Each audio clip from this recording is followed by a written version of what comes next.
Недавно я видел такое видео, которое публиковалось в YouTube. И в данном видео говорилось о препарате, который изобрели в Израиле. Это препарат, который при заболеваниях коронавируса помогает избавиться от этого заболевания, очень эффективен при использовании и так далее.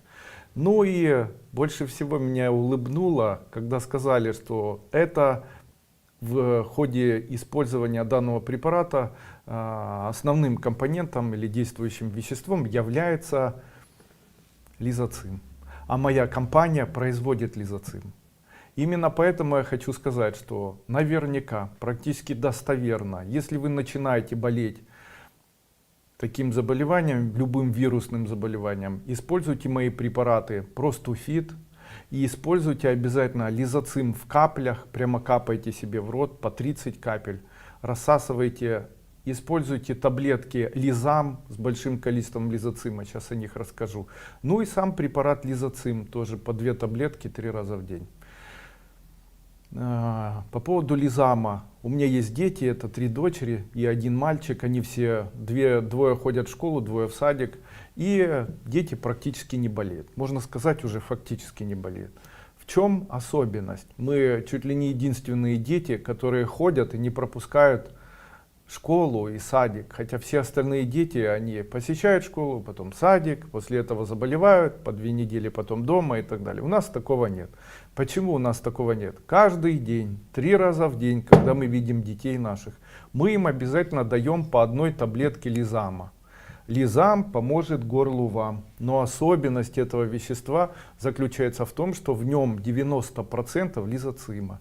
И такое высокое количество лизоцима с огромным просто потенциалом действия на организм человека помогает ребенку справляться с появлением первых симптомов заложенности носоглотки, болевых ощущений в горле, не появляется стафилококк, и ребенок не болеет просто. Вы знаете, наблюдая за детьми, я могу сказать, что это улучшило состояние, общее состояние ребенка или детей, улучшило даже состояние их восприятия информации, улучшило память и так далее. То есть я могу сказать на 100%, что действие лизоцима на ребенка уникально, и применение препарата может быть достаточно длительным, так как он совершенно безопасный. Почему?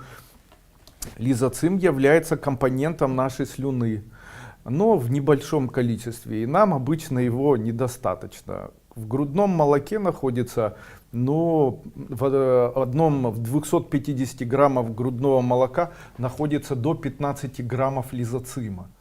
И, конечно же, можно сказать, что такой лизоцим, он фактически помогает ребенку справляться с нагрузкой иммунной, которой у него нет, в общем-то, иммунитета совершенно. Но, тем не менее, он справляется и получает это через использование вот такого лизоцима. Мы же добавляем в лизам еще и нитрат аскорбиновой кислоты, что позволяет нам стабилизировать лизоцим так, чтобы он не распадался со временем, и имеет побочный эффект противоаллергический. Поэтому если у ребенка есть аллергия на использование куриного белка, то такую аллергию можно купировать, используя куриный белок в виде вот этого вещества лизоцим с введением в него нитрата аскорбиновой кислоты.